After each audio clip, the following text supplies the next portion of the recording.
अऊज़ु बिल्लाहि मिनश शैतानिर रजीम बिस्मिल्लाहिर रहमानिर रहीम अल्हम्दुलिल्लाहि रब्बिल आलमीन अस्सलातु वस्सलामु अला रसूलिल्लाह सल्लल्लाहु अलैहि वसल्लम रब्बिश्रह ली सदरी वयस्सिर ली अमरी वहलुल उक़्दतम मिन लिसानी यफ़क़हू क़ौली। अस्सलामु अलैकुम रहमतुल्लाहि व बरकातुहू। सब जनान को तुम्हें भी ये वीडियो देखने के पहले दरूद और सलाम से ये वीडियो देखना शुरू करो। आज का 5 मिनट का मदरसा आपको शाबान के महीने का शाबानुल मौसम का 2 तारीख के बारे में इंशाअल्लाह 10 हदीसें हैं थी उसके बारे में मालूम कर लेने की कोशिश करेंगे। पहली बात इस्लामी तारीख़ के बारे में आज हमें बात करने जाते हैं सहाबा हज़रत अबू दरदा रज़ी अल्लाह अन्हु के बारे में। हज़रत अबू दरदा रज़ी अल्लाह अन्हु का नाम उवैमिर बिन मालिक खज़राजी हैं। ये मदीना मुनव्वरा के बड़े ताजिर थे। ताजिर का तो व्यापार वाले, बड़े व्यापार करते वाले। हज़रत अब्दुल्ला बिन रवाहा रज़ी अल्लाह अन्हु से गहरे ताल्लुक़ात थे। वो इस्लाम लाने के बाद हज़रत अबू दरदा रज़ी अल्लाह अन्हु को तौहीद की दावत देते। तौहीद का तो ईमान की दावत देते और शिर्क और बुत परस्ती से मना करते। एक रोज़ अब्दुल्ला बिन रवाहा रज़ी अल्लाह अन्हु ने उनके घर जाकर बुत के टुकड़े टुकड़े कर डाले। उसकी ये बेबसी देखकर वो सोचने पर मजबूर हो गए कि अगर उसमें कोई खूबी और नफ़ा और नुकसान पहुंचाने की सलाहियत होती तो आज ये ज़रूर अपना बचाव कर लेता। इस ख़याल के आते ही वो शिरक और बुत परस्ती से बेजार हो गए और रसूल अल्लाह सल्लल्लाहु अलैहि वसल्लम की खिदमत में पहुंचकर इस्लाम कबूल कर लिया और दिन रात इल्म सीखने और इबादत करने में लग गए। जब उन्होंने देखा कि तिजारत इल्मी मजलिसों में हाज़िरी और इबादत की लज्जत में रुकावट बन रही थी का तो एक तरफ तिजारत व्यापार भी इल्म हासिल करने में इल्म के मजलिसों में हाजिर होने में एक रुकावट आती थी। दो भी बैलेंस कर सकते हैं इस टाइम को। तो तिजारत और दुनिया की ज़ेब व ज़ीनत छोड़कर इल्म सीखने और इबादत करने में मसरूफ़ हो गए। वो दरवेशों की तरह बिल्कुल सादा ज़िंदगी गुजारने लगे। हज़रत उमर रज़ी अल्लाह अन्हु ने उन्हें शाम का गवर्नर बनाना चाहा तो साफ साफ कह दिया कि मैं अहले शाम को नमाज और कुरान पढ़ाने के अलावा कोई दूसरा काम नहीं कर सकता।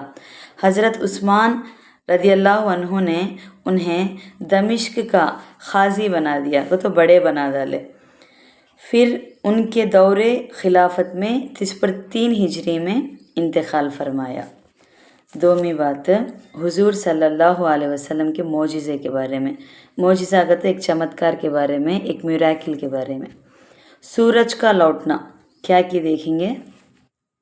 हुजूर सल्लल्लाहु अलैहि वसल्लम पर जब वही नाजिल होती तो आपकी ऐसी हालत हो जाती कि अभी गशी तर हो जाएगी। चुनाचे आप सल्लल्लाहु अलैहि वसल्लम पर एक मर्तबा वही नाजिल होना शुरू हुई। उस वक्त आपका सर मुबारक हज़रत अली रज़ी अल्लाह अन्हु के रान पर था। कुछ देर बाद आपने हज़रत अली रज़ी अल्लाह अन्हु के रान से सर मुबारक उठाया और उनसे पूछा, क्या तुमने असर की नमाज़ पढ़ी? जवाब दिया कि नहीं। आप सल्लल्लाहु अलैहि वसल्लम ने बारगाह रब्बुल आलमीन में दुआ की। चुनाचे हज़रत अस्मा रज़ी अल्लाह अन्हा बया फरमाते हैं कि मैंने देखा कि सूरज गुरूब हो चुका था लेकिन फिर निकल आया और हज़रत अली रज़ी अल्लाह अन्हु ने नमाज अदा की। तबरानी कबीर 391 अस्मा बिनते उमैस रज़ी अल्लाह अन्हु के रेफरेंस में सी का तो हमारे नबी पाक सल्लल्लाहु अलैहि वसल्लम का सर मुबारक हज़रत अली रज़ी अल्लाह अन्हु के ऊपर सो गए हैं तो वही आती थी, तब उसके वजह से असर की नमाज चुक गई थी। उसको इसमें चमत्कार क्या आगा तो रसूल अल्लाह सल्लल्लाहु अलैहि वसल्लम अल्लाह के बारगाह में दुआ करते मानीचे डूबा हुआ सो सूरज फिर वापस लौट आता, फिर नमाज कायम करती। वो एक चमत्कार। 3वीं बात, एक फ़र्ज के बारे में, रोज़े की नीयत। रोज़े की सही होने के लिए नीयत शर्त है। रोज़े की नीयत ये है कि अपने दिल में अल्लाह ताला की रज़ा हासिल करने के लिए रोज़ा रखने का इरादा करे, ज़बान से कहना ज़रूरी नहीं। शामी 7/342 किताबुस्सौम। 4वीं बात, एक सुन्नत के बारे में, सोकर उठने के बाद हाथ धोना। हज़रत अबू हुरैरा रदियल्लाहु अन्हु से रिवायत है कि रसूल अल्लाह सल्लल्लाहु अलैहि वसल्लम ने इरशाद फरमाया, जब तुम में से कोई नींद से बेदार हो तो बर्तन में हाथ ना डाले जब तक कि हाथ 2 या 3 मरतबा ना धो ले, ना मालूम रात में हाथ कहाँ पड़ा था। इब्ने माजा 393 के रेफरेंस में से। अब आपको एक अहम अमल की फ़जीलत के बारे में, इफ्तियार कराने वाले के लिए 3 इनाम। कौन है तो इफ्तियार कराते हैं कि दूसरों को, उनके वास्ते 3 इनाम कहते हैं। इंशाल्लाह क्या कि वो देखेंगे।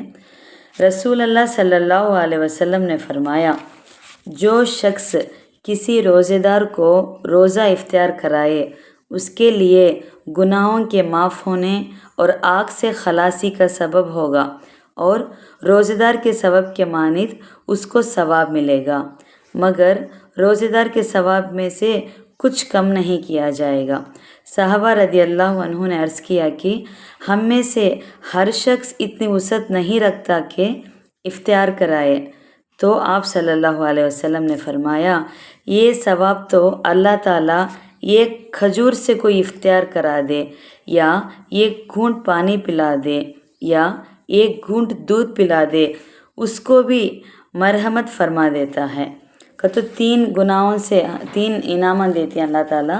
ये गुनाहों से माफ़ करती, आग से बचाती, आग से कहते दोज़ख की आंच से, और हम नक सवाब भी उतना मिलता है।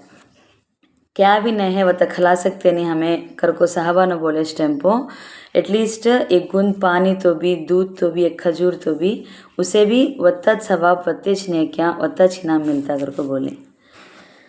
6वीं बात, एक गुनाह के बारे में, सहाबा किराम रदियल्लाहु अन्हु को बुरा कहना गुनाह है। नबी करीम सल्लल्लाहु अलैहि वसल्लम ने इरशाद फरमाया, मेरे सहाबा को बुरा ना कहो। अगर कोई शख्स उहुद पहाड़ के बराबर भी सोना अल्लाह के रास्ते में खर्च कर डाले तो उनके एक मुद्द गले के बराबरी भी नहीं कर सकता, और ना आधे मुद्द के। मुद्द का तो तोलती नहीं, एक मुद्द तकरीबन 797 ग्राम का होता है। का तो उहुद पहाड़ कहते से बहुत बड़ा पहाड़ होता है नहीं, वो पहाड़ को तो सुनना अल्लाह के रास्ते में खर्चा करे तो भी ये 790 ग्राम को बराबरी भी मिलता नहीं। सहाबा इकराम को बुरा कहे तो कर बोलते हैं। ये सही बुखारी हदीस में 3673 अबू सैयद रदियल्लाहु अन्हु के रेफरेंस में से। 7वीं बात, दुनिया के बारे में, दुनिया में ज़्यादा रहने की तमन्ना। रसूल अल्लाह सल्लल्लाहु अलैहि वसल्लम ने फरमाया, इस उम्मत की पहली नेकी और बेहतरीन यकीन और ज़ुहद है, और उसकी पहली ख़राबी बुखल और दुनिया में ज़्यादा रहने की आरज़ू है। ज़ुहद का माना क्या तो वाजिब है। ज़ुहद का असल माना ये है कि जो कुछ तुम्हारे पास हो उससे ज़्यादा भरोसा तुमको उस पर हो जो अल्लाह के पास है, उन्हों बेहतरीन शख्स कर को बोलते हैं। अब आपको 8वीं बात, आखिरत के बारे में, क़यामत किस दिन क़ायम होगी, कौन से दिन क़यामत कहते सो देखेंगे। रसूल अल्लाह सल्लल्लाहु अलैहि वसल्लम ने फरमाया, तुम्हारे दिनों में अफसल दिन जुमा का दिन है। उसी रोज़ हज़रत आदम अलैहिस्सलाम को पैदा किया गया, उसी रोज़ उनका इंतकाल हुआ, उसी रोज़ सूर फूंका जाएगा और उसी दिन क़यामत क़ायम होगी। अबू दाऊद 1047 औस बिन औस रदियल्लाहु अन्हु के रेफरेंस में से। 9वीं बात को तिब्बे नबवी से इलाज। بہترین طریقہ۔ رسول اللہ صلی اللہ علیہ وسلم نے فرمایا، جب کوئی اپنی بیوی سے ہم بستر ہو اور پھر دوبارہ مباشرت کرنا چاہے تو اسے وضو کر لینا چاہیے۔ صحیح مسلم حدیث 733 ابو سعید خدری رضی اللہ عنہ کے ریفرنس میں سے۔ اس میں فائدہ کیا بولتے ہیں تو جماع کا تو بیوی سے ہم بستری کے بعد غسل یا وضو کر لینے سے یہ قسم کا نشاط پیدا ہو جاتا ہے، دل کو شگفتگی حاصل ہوتی ہے، اعلیٰ درجے کی پاکیزگی اور طہارت حاصل ہوتی ہے اور جسم کو ایک نئی طاقت ملتی ہے۔ آخری بات 10ویں، نبی صلی اللہ علیہ وسلم کی نصیحت کے بارے میں۔ کسی کے لیے بد دعا مت کرو، بد دعا کسے بھی کرنا نہیں۔ رسول اللہ صلی اللہ علیہ وسلم نے فرمایا، تم اپنی جان، اولاد، خادم کا تو کام کرتے سوالے نیچے اور مال کے حق میں کبھی بھی ہلاکت کی بد دعا مت کیا کرو۔ کہیں ایسا نہ ہو کہ بد دعا کرتے ہوئے دعا کی قبولیت کی گھڑی سے تمہاری موافقت ہو جائے اور تمہاری بد دعا قبول کر لی جائے۔ ابو داود 1532 زبیر بن عبداللہ رضی اللہ عنہ کے ریفرنس میں سے۔ الحمدللہ آج کا 5 منٹ کا مدرسہ ہمیں بسپر 2 شعبان المعظم کے بارے میں بات کر لیے۔ انشاءاللہ کل بسپر 3 شعبان المعظم کے بارے میں بات کریں گے۔ السلام علیکم ورحمۃ اللہ وبرکاتہ۔